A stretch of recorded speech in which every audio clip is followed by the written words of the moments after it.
O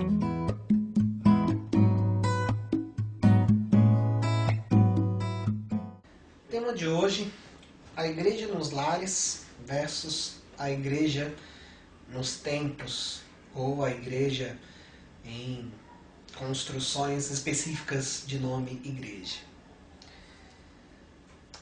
Desde quando eu comecei os meus vídeos aqui no ITV, eu fiz algumas mensagens, uma delas chamada Mensagens ao Ser Igreja, e tenho falado muito sobre a questão das pessoas que se reúnem nos lares, de igrejas que não têm um prédio específico, que não têm um templo específico. Acontece que, tanto na nossa comunidade lá no Orkut, como algumas outras pessoas, acabaram interpretando errado isso. E eu gostaria de aproveitar a situação aqui para comentar um pouquinho isso.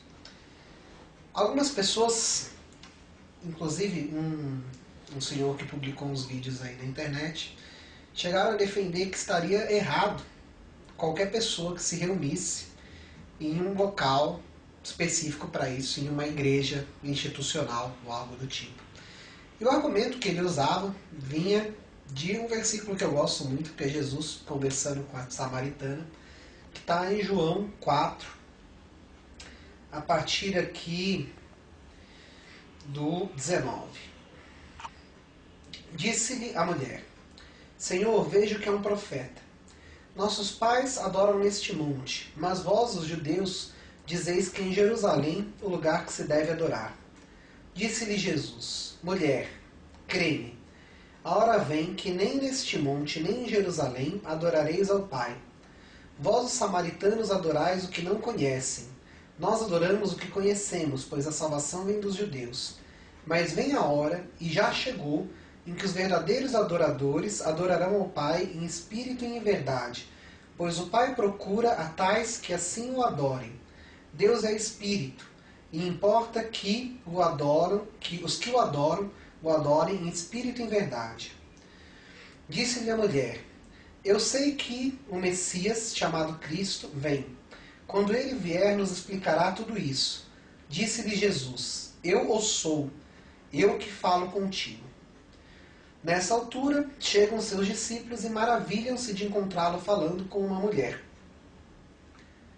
Ou seja, essa pessoa interpretou esse versículo aqui, em algumas traduções aparece assim: nem no monte e nem no templo, mas aqueles que adoram em espírito e verdade.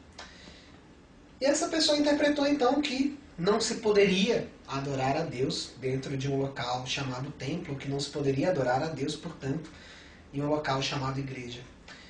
E eu não consigo imaginar como que nesse versículo Jesus queria dizer que estaria errado adorar a Deus em um local e em outro.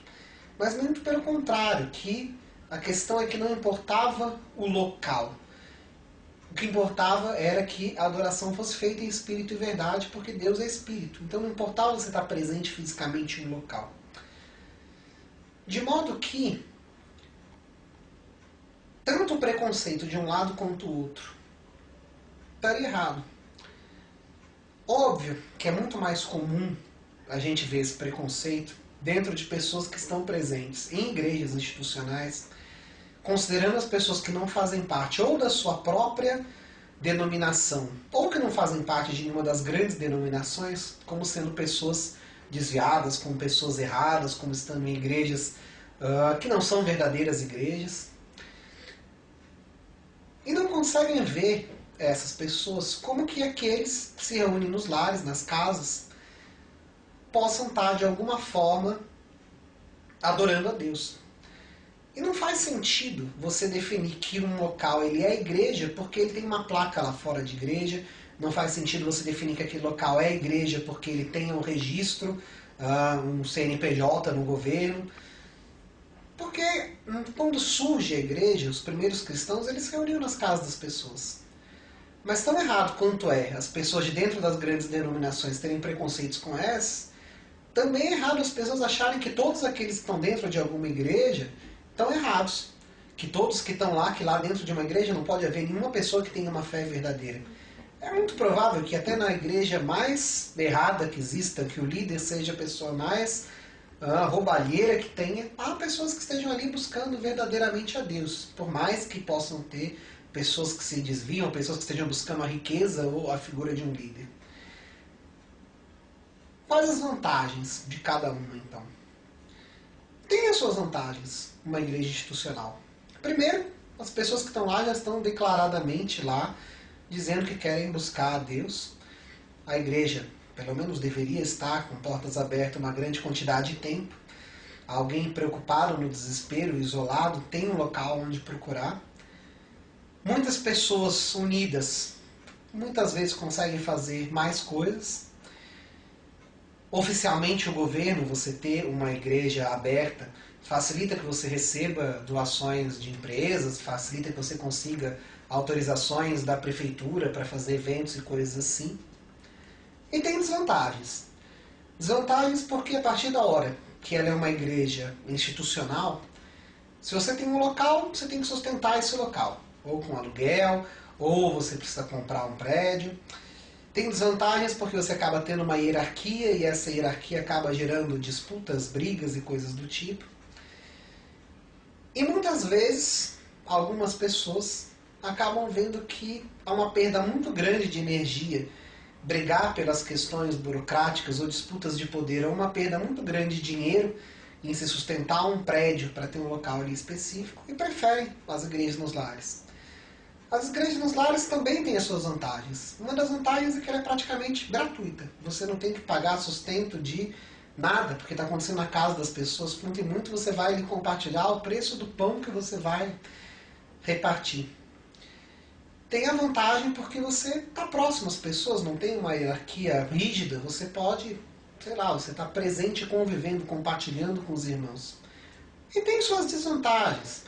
Desvantagens, por exemplo, porque pelo fato de ser nos lares, muitas vezes as pessoas acabam vendo menos seriedade naquilo. Às vezes é mais difícil conseguir reunir os irmãos com certa frequência nos lares das pessoas. Mas o fato é que o que importa não é que ela esteja acontecendo nos lares ou não, que ela esteja acontecendo em um prédio gigantesco ou não, mas que o foco seja adoração em espírito e em verdade. O foco seja o que quer que seja, seja um grupo de 3 pessoas em uma casa, ou seja um grupo de 50 mil em um mega galpão, que essas pessoas estejam querendo imitar a Jesus, seguir a Jesus. Que as pessoas não estejam se fechando em um templo para dizer, olha só, eu sou parte dessa igreja. Mas estejam imitando a Jesus no cuidar dos pequeninos, no levar a ideia do amor de Deus, no estar auxiliando aos outros, no ver em cada um dos pequeninos a imagem de Jesus. E aí, vai do coração de cada um, do chamado de Deus de cada um, e de preferência com grande respeito pelos seus irmãos que escolheram um caminho um pouco diferente que o seu.